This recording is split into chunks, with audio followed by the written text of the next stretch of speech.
നമസ്കാരം. അതിരുവിട്ട പ്രക്ഷോഭത്തിൻ്റെ തുടർച്ചയായി രാജ്യം വിട്ട ബംഗ്ലാദേശ് പ്രധാനമന്ത്രിയായിരുന്ന ഷെയ്ഖ് ഹസീനയ്ക്ക് ഇന്ത്യയിൽ അഭയം നൽകിയതിൻ്റെ തുടർച്ചയായി ഒരു വലിയ സർവകക്ഷി യോഗം ഡൽഹിയിൽ നടന്നിരുന്നു. വിദേശകാര്യ മന്ത്രി ഡോക്ടർ എസ് ജയശങ്കറിൻ്റെ നേതൃത്വത്തിൽ വിളിച്ചുകൂട്ടിയ സർവകക്ഷി യോഗത്തിൽ രാഹുൽ ഗാന്ധി പ്രതിപക്ഷ നേതാവ് ഉയർത്തിയ പ്രധാനപ്പെട്ട ഒരു ചോദ്യം ഈ കലാപത്തിന് പിന്നിൽ പാകിസ്ഥാൻ്റെ കൈകളുണ്ടോ എന്നുള്ളതാണ്. ഷെയ്ഖ് ഹസീന തൻ്റെ പ്രധാനമന്ത്രി സ്ഥാനം ത്യജിച്ച് ഇന്ത്യയിലേക്ക് വന്നത് ഇന്ത്യയുടെ വിദേശ നയത്തിൽ അനുകൂലമായ നിലപാട് സ്വീകരിച്ചിരുന്ന ഒരു ഭരണാധികാരി എന്നുള്ള നിലയിൽ പ്രത്യേകമായ പരിഗണന ഇന്ത്യ നൽകുകയും ചെയ്തതാണ്. ഈ സാഹചര്യത്തിൽ കൂടിയാണ് ഇങ്ങനെയൊരു ചോദ്യം വരുന്നത്. അപ്പോൾ അതിന് മറുപടി നൽകിയത് അങ്ങനെ ചില സൂചനകളുണ്ട്, അതിൽ അന്വേഷണം നടക്കുകയാണ്, നമുക്ക് ഉറപ്പ് പറയാറായിട്ടില്ല എന്നാണ് ജയശങ്കർ വിദേശകാര്യമന്ത്രി രാഹുൽ ഗാന്ധിക്ക് നൽകിയ മറുപടി.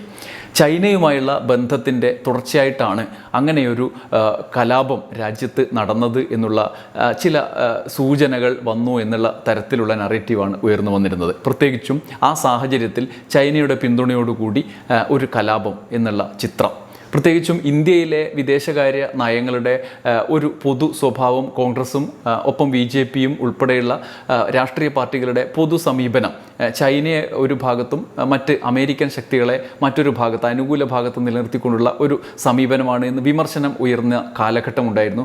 ജവഹർലാൽ നെഹ്റു ഒക്കെ പിന്തുടർന്നു വന്നിരുന്ന ചേരിചേരാ നയത്തിൽ നിന്ന് വ്യതിചലിക്കുന്നു എന്ന് മൻമോഹൻ സിംഗിൻ്റെ അതിനുമുമ്പ് PV നരസിംഹറാവിൻ്റെ കാലം മുതൽ ആരോപണങ്ങൾ ഒക്കെ ഉന്നയിക്കപ്പെട്ടിരുന്നു. ഇതിൻ്റെ തുടർച്ചയായി BJPയും കോൺഗ്രസിൻ്റെ നയം തന്നെയാണ് വിദേശ കാര്യങ്ങളിൽ സ്വീകരിച്ച് വന്നിരുന്നത്. ഇപ്പോൾ ചൈന ഒരു ഭാഗത്ത് നിൽക്കുന്നു എന്നുള്ള ആക്ഷേപം കൂടി ഉയർന്ന സാഹചര്യത്തിലാണ് ഷെയ്ഖ് ഹസീന ഇന്ത്യയിൽ താമസമാക്കിയത്. എന്നാൽ അത്ഭുതകരമായ ഒരു ടേണിംഗ് ഈ വിഷയത്തിലുണ്ടായി കഴിഞ്ഞ ദിവസം. അതുമായി ബന്ധപ്പെട്ട പരിശോധന നടത്തുന്ന ഒരു വീഡിയോ ആണ്. 5 പോയിന്റുകളാണ് ഈ വീഡിയോയിൽ പറയുന്നത്. പ്രധാനപ്പെട്ട 5 കാര്യങ്ങളാണ്. ഈ ഇന്നലെയും ഇന്നുമായി ഉണ്ടായ ഡെവലപ്മെൻ്റാണ്. അതിൽ ഒന്നാമത്തെ കാര്യം, ഈ ചൈനയുമായി ബന്ധപ്പെട്ട ചർച്ചകൾ ഉയർന്നു വരുന്ന ഘട്ടത്തിലാണ് ഷെയ്ഖ് ഹസീന രാജ്യം വിടുന്നതിന് തൊട്ടു മുമ്പ് രാജ്യത്തെ അഭിസംബോധന ചെയ്തുകൊണ്ട് സംസാരിക്കാനിരുന്ന പ്രസംഗം പുറത്തായത്. ഈ പ്രസംഗത്തിൽ ഷെയ്ഖ് ഹസീന രാജ്യത്ത് നിന്ന് പുറത്താക്കപ്പെടുന്നതിനിടയാക്കിയ കലാപം എന്ന് അവർ വിളിക്കുന്ന പ്രക്ഷോഭത്തിന് പിന്തുണ നൽകി എല്ലാ വിധത്തിലുള്ള പുതിയ സർക്കാരിനെ സ്ഥാപിക്കാനുള്ള ശ്രമം നടത്തുന്നതിന് പിന്നിൽ അമേരിക്കയാണ് എന്ന സൂചനയാണ് അവർ നൽകുന്നത്. അവരുടെ പ്രസ്താവന പുറത്തു വന്നതിന് പിന്നാലെ ബ്രിട്ടനിലുള്ള അവരുടെ മകൻ അത് നിഷേധിക്കുകയുണ്ടായി. പക്ഷേ ഷെയ്ഖ് ഹസീന ഇതുവരെ അത് നിഷേധിച്ചിട്ടില്ല. അവർ പറഞ്ഞ ആ ഭാഗം ഞാൻ നിങ്ങളുടെ മുമ്പിലേക്ക് അവതരിപ്പിക്കുകയാണ്. ഹസീനയുടെ അവസാന പ്രസംഗത്തിൻ്റെതായി പുറത്തു വന്ന ഭാഗം. മൃതദേഹങ്ങളുടെ ഘോഷയാത്ര കാണാൻ വയ്യാത്തതുകൊണ്ടാണ് രാജിവെച്ചത്. വിദ്യാർത്ഥികളുടെ മൃതദേഹങ്ങൾക്ക് മുകളിലൂടെ അധികാരം പിടിച്ചടക്കാനാണ് അവർ ശ്രമിച്ചത്. ഞാൻ അതിനനുവദിക്കില്ല.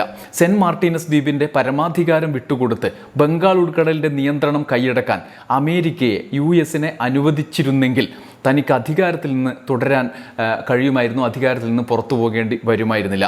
എൻ്റെ നാട്ടുകാരോട് അപേക്ഷിക്കുകയാണ്, മാറ്റത്തിനായി മുറവിളി കെട്ടുന്നവരുടെ കാപട്യത്തിന് മുന്നിൽ വീഴരുത്. ഒരുപക്ഷെ ഞാൻ രാജ്യത്ത് തുടർന്നാൽ കൂടുതൽ ജീവനുകൾ നഷ്ടമാകും, അതിനാൽ സ്വയം ഒഴിയുന്നു എന്നാണ് അവർ പ്രസംഗിക്കാനിരുന്നതത്രേ.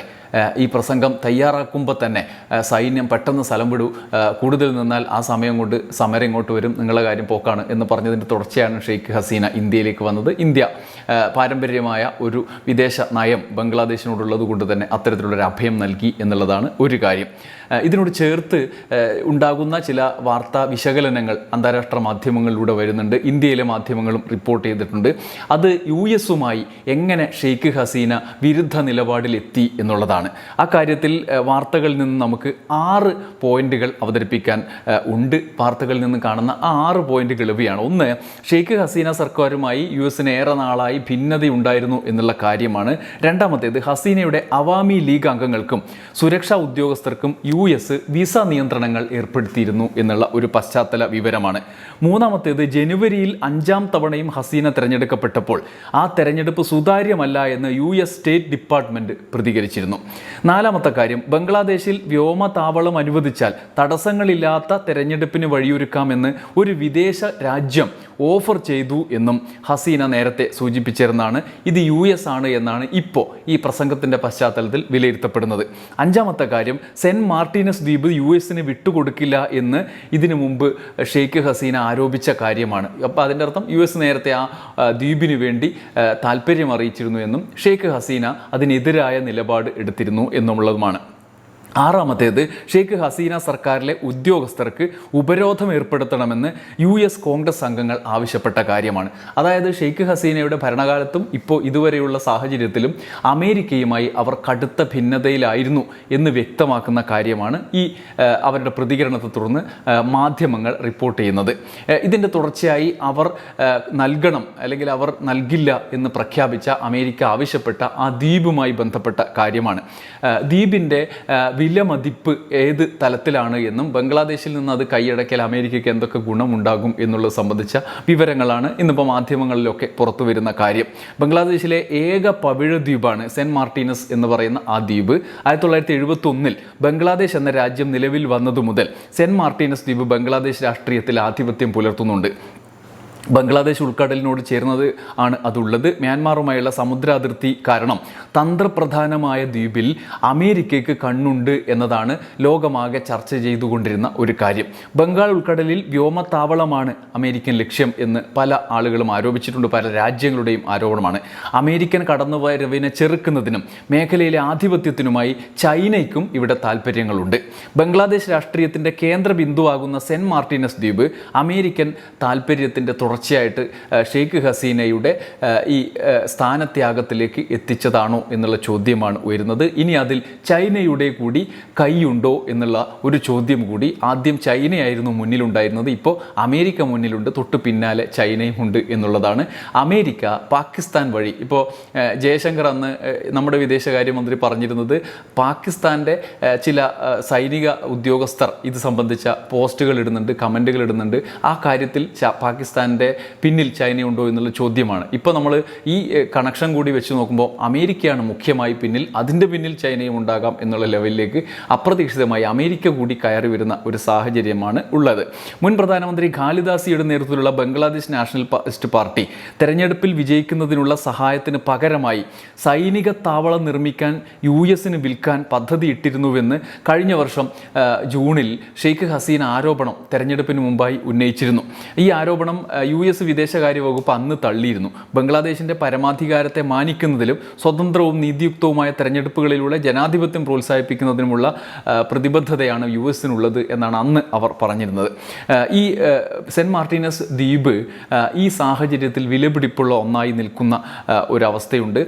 നേരത്തെ ഇന്ത്യൻ സ്വാതന്ത്ര്യ സമര കാലത്ത് തന്നെ പ്രത്യേകമായി ബ്രിട്ടീഷുകാർക്ക് താല്പര്യമുള്ള ഒരു ദ്വീപായിരുന്നു. അതിൻ്റെ തുടർച്ചയായി ദ്വീപ് പാകിസ്ഥാനിലേക്ക് വിഭജിച്ചതിൻ്റെ ഭാഗമായി അങ്ങ് പോയി. പിന്നീട് ഇന്ത്യയുടെ സഹായത്തോടുകൂടി ബംഗ്ലാദേശ് രാഷ്ട്രം സ്ഥാപിച്ച സാഹചര്യത്തിൽ സെൻറ്റ് മാർട്ടിനസ് ദ്വീപ് ബംഗ്ലാദേശിൻ്റെ അധീനതയിലേക്ക് പോവുകയാണ് ചെയ്തിരുന്നത്. പവിഴദ്വീപ് എന്നുള്ള നിലയിൽ അത്തരത്തിലുള്ള പ്രകൃതി സാഹചര്യം അവിടെ ഉണ്ട് എന്നുള്ളതും പ്രധാനപ്പെട്ട കാര്യമാണ്. ഇതാണ് അമേരിക്ക, ചൈന, ബംഗ്ലാദേശ്, ഷെയ്ഖ് ഹസീന വിഷയത്തിലെ പ്രധാനപ്പെട്ട ഒരു കാര്യം. അതേസമയം ബംഗ്ലാദേശിൽ മറ്റൊരു പ്രധാനപ്പെട്ട പ്രശ്നമായി ഉയർന്നു വരുന്നത് അന്തർദേശീയ തലത്തിൽ തന്നെ ചർച്ചയാവുകയാണ്. ബംഗ്ലാദേശിൽ ജമായത്തെ ഇസ്ലാമിക് അടക്കം ആധിപത്യമുള്ള ഒരു സർക്കാരാണ്, അല്ലെങ്കിൽ ആ ഒരു പിന്തുണയോടുകൂടിയുള്ള മുന്നേറ്റമാണ് അവിടെ ഉണ്ടായിരിക്കുന്നത്. ഷെയ്ഖ് ഹസീന നമുക്കറിയാം അവാമി ലീഗ് കടുത്ത ജമായത്തെ ഇസ്ലാമി സംഘടനയുമായി വിരുദ്ധ ധ്രുവത്തിൽ നിൽക്കുന്ന ഏകാധിപതി എന്ന ലെവലിൽ വിശേഷിക്കപ്പെടുന്ന നേതാവാണ്. അവരുടെ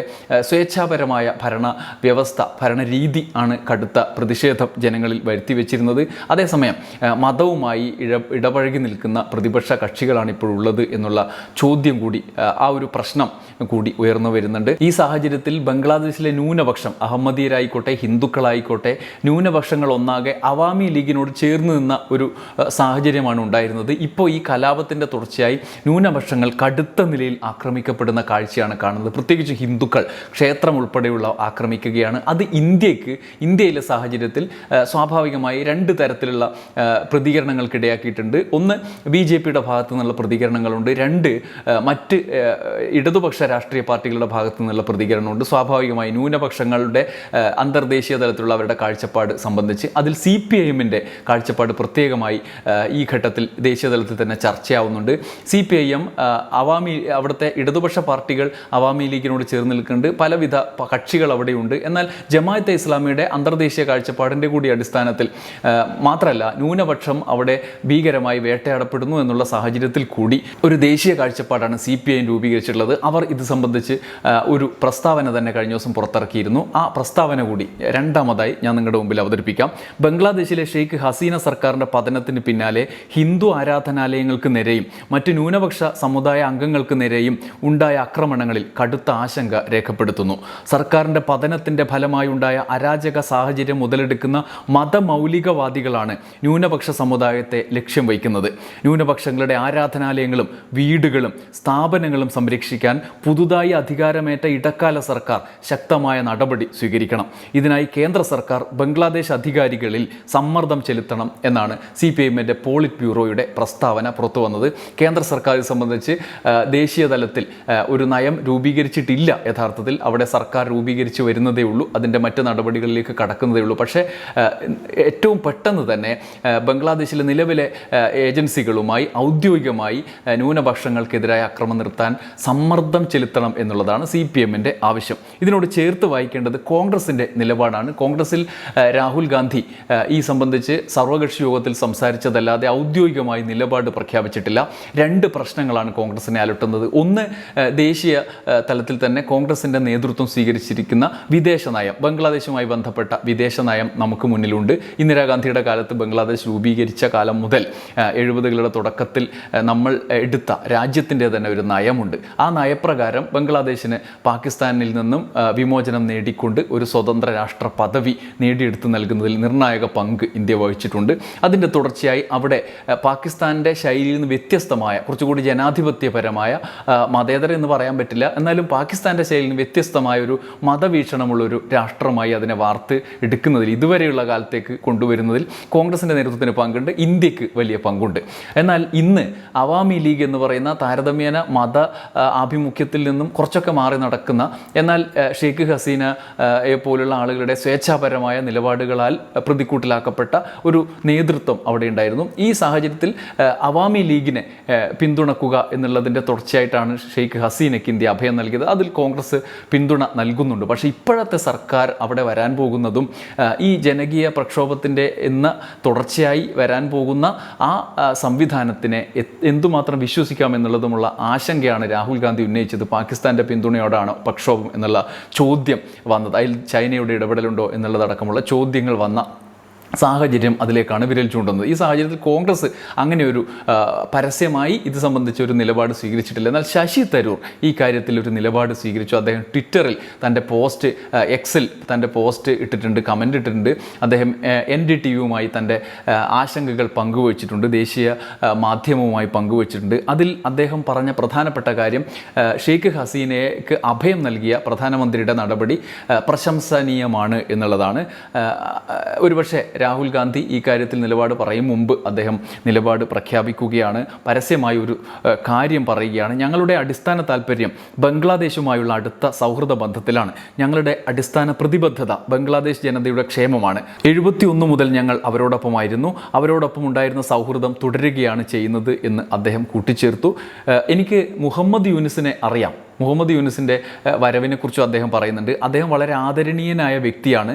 ജമാഅത്തെ ഇസ്ലാമിയുമായോ പാകിസ്ഥാൻ ISIയുമായോ അടുത്തതായി കാണുന്നതിന് പകരം അദ്ദേഹം വാഷിങ്ടണുമായി ഒരു പരിധിവരെ അടുത്തയാളാണെന്ന് ഞാൻ കരുതുന്നു എന്നാണ് ശശി തരൂർ പറയുന്നത്. അവിടെയും വാഷിങ്ടണുമായുള്ള ബന്ധമാണ് ശശി തരൂർ മുന്നോട്ട് വെക്കുന്നത്.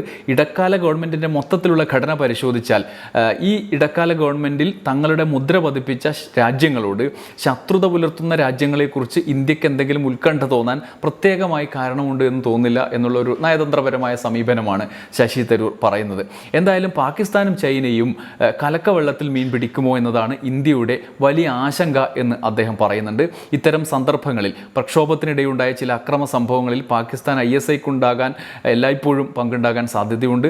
ബംഗ്ലാദേശിൽ ശക്തമായ സാന്നിധ്യമുള്ള ചൈനക്കാർക്ക് ഇത് വിപുലീകരിക്കാനുള്ള അവസരമായി കാണാം. അവരുടെ സ്വാധീനം ഉപഭൂഖണ്ഡത്തിലെ ബന്ധങ്ങൾ നിരീക്ഷിക്കുന്ന ആളുകൾ ഉത്കണ്ഠാകുലരാകുന്ന കാര്യങ്ങളിലേക്ക് നയിക്കുന്നുണ്ട് തുടങ്ങി അദ്ദേഹം വിശദമായ കാര്യങ്ങൾ ചാനലുമായി പങ്കുവെക്കുന്നുണ്ട്. ഇതിൻ്റെ തുടർച്ചയായിട്ട് തന്നെ എന്താണ് ഷെയ്ഖ് ഹസീനയുടെ ഭാവി എന്നുള്ളത് സംബന്ധിച്ച ആശങ്ക കൂടി അദ്ദേഹം മുന്നോട്ട് വയ്ക്കുന്നു എന്നുള്ളതാണ് പ്രധാനപ്പെട്ട കാര്യം.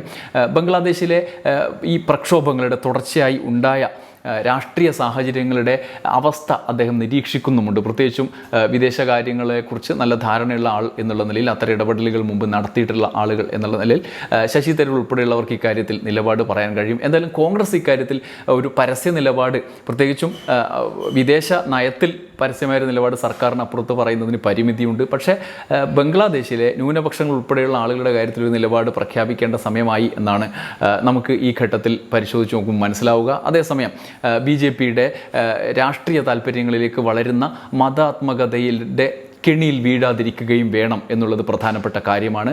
ബംഗ്ലാദേശിൽ നടക്കുന്ന ന്യൂനപക്ഷ ആക്രമണത്തെ പെരുപ്പിച്ചുകൊണ്ട് അത് ഏതെങ്കിലും വിധത്തിൽ പൗരത്വ നിയമത്തിനുള്ള സാധുത സാഹചര്യമാക്കി മാറ്റാനുള്ള ശ്രമങ്ങൾ ചില ആളുകൾ നടത്തുന്നുണ്ട്. അത്തരത്തിലുള്ള ശ്രമങ്ങൾക്കൊക്കെ അപ്പുറത്ത് ജെന്യൂനായി അതത് കാലഘട്ടത്തിൽ ആവശ്യമായ നിലയിലുള്ള സമീപനം സ്വീകരിക്കുക എന്നുള്ളത് പ്രധാനപ്പെട്ട കാര്യമാണ്. CPM ഇക്കാര്യത്തിൽ സ്വീകരിച്ച സമീപനം അതുകൊണ്ട് തന്നെ പ്രശംസനീയവുമാണ്. ന്യൂനപക്ഷങ്ങൾ നേരിടുന്ന പ്രതിസന്ധിയെക്കുറിച്ച് കൃത്യമായ നിലപാട് അവർ പറയുകയും ചെയ്തിട്ടുണ്ട്. അതിൻ്റെ തുടർച്ചയായി ഇന്ന് ഈ സാഹചര്യത്തിൽ നമ്മൾ നിൽക്കുന്നത്. വരും ദിവസങ്ങളിൽ കുറച്ചും കൂടി വ്യക്തത വരേണ്ടതുണ്ട് ഏതു തരത്തിലേക്കാണ് ബംഗ്ലാദേശ് രാഷ്ട്രീയം പോകുന്നത് എന്നത് സംബന്ധിച്ച്. അപ്പോൾ ഈ പറയുന്ന മതാത്മക രാഷ്ട്രീയത്തിന് ആധിപത്യം ലഭിക്കുന്ന ഒരു സർക്കാർ അവിടെ വരുമോ എന്നുള്ള ചോദ്യത്തിന് ഉത്തരം കിട്ടേണ്ടതുണ്ട്.